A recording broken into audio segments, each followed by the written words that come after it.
la journée du lundi 13 janvier. Ici, calendrier de la semaine, la veille du PPI, du calendrier de la semaine, il va y avoir les earnings des banques cette semaine, donc il va y avoir du mouvement. On rappelle ici tous ces éléments. La clé ici, la simplicité sur le dos qui est dans une dynamique de hausse, open hausse, puis déviation orientale B50. Le mini budget statement inventaire, donc se positionner avant pour le front run ou après en réaction. C'est assez important sur les news, soit se positionner avant pour un front run, soit une fois que la news est passée.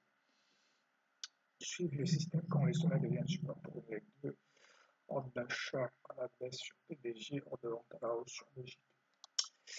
Donc le seul trap ici, c'est la confirmation sur le breakout mode. C'est le seul moment où on a pu avoir une hésitation. Donc là, ici, rappel, dans les moments d'attente, lire les bilans gris niveau, surtout raisonner en termes de qu'est-ce que je veux voir. Donc ici, à l'open, qu'est-ce que je veux voir, c'est une hausse. Pourquoi? Parce que là, on est sur un bas de range, à peu près partout, donc je m'attends à ce qu'il y ait une réaction de la part des acheteurs. Ici, j'aurais pu acheter ici sur le dos, pas sur les autres indices, parce que c'est un peu faible. Là, sur le dos, je dois rajouter, parce que je m'attends à ce que cette hausse-là continue sur le niveau. Là, pour moi, je m'attends à ce que ça se soit un 10 balles, donc on reparte à la hausse. Ici, sur le S&P et le MQ, là, il n'y a rien, parce que là, on reste vraiment dans le range. Ici, sur le dos, j'aurais pu acheter ici en disant qu'on va aller chercher le UHB, mais avec un ordre sous la bougie qui a fait breakout, ça, c'est très important. Voilà. Ici, un ordre sous la bougie qui a fait breakout, donc là, on repart, la hausse ne continue pas. Donc là, maintenant, je m'attends soit à ce qu'on valide cette bougie, donc j'aurai un ordre ici pour aller chercher plus bas, ou alors qu'on revienne ici sur la zone des RB50 et que finalement ça se transforme en RB50.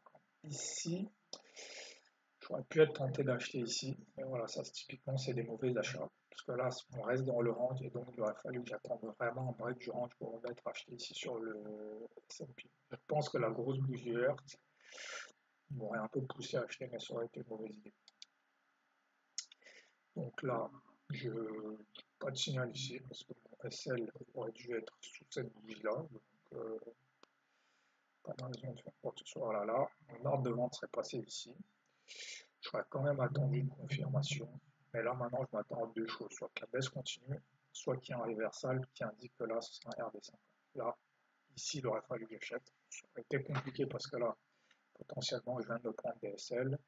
Je viens de vendre ici et finalement il aurait fallu que je sorte pour acheter, mais le plus bon signal ici c'était j'ai une hausse, j'ai un retracement et puis on repart à la hausse, il n'y a pas mieux comme signal en fait. Donc là j'aurais dû acheter, rajouter ici, parce que voilà, maintenant je m'attends à ce que la hausse continue, qu'on aille au moins chercher une UHB voire une 2.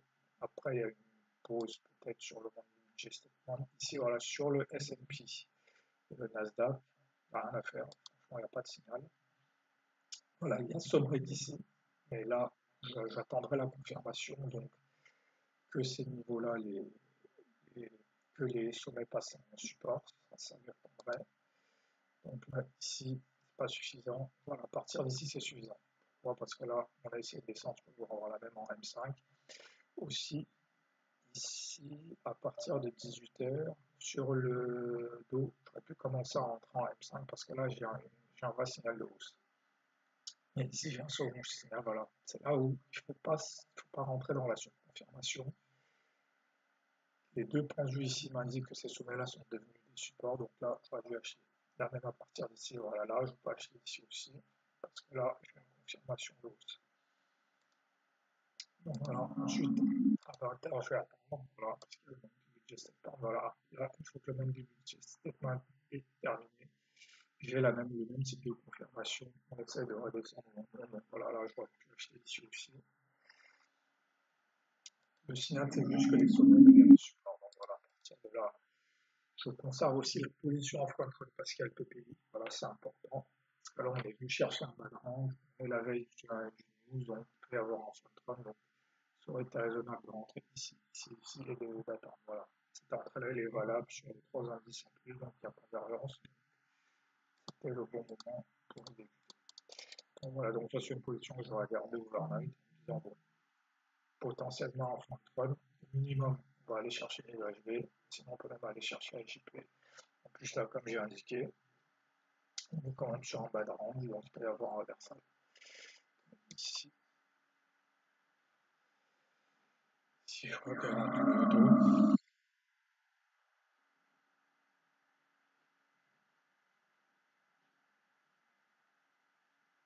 on est sur un bas de range, il y a la réaction. Ça, il y a une sorte d'épaule tête épaule, donc à surveiller. Donc oui, là aussi c'est le moment de chercher des soins lundi, mardi, quand on vient chercher un peu bas, c'est aussi le moment de chercher à prendre des soins.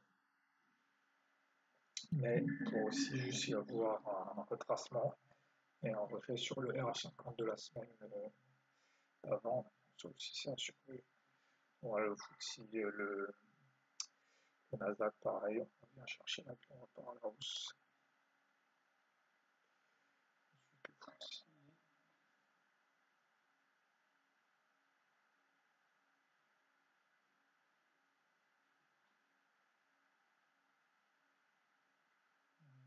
De baisse ici aussi,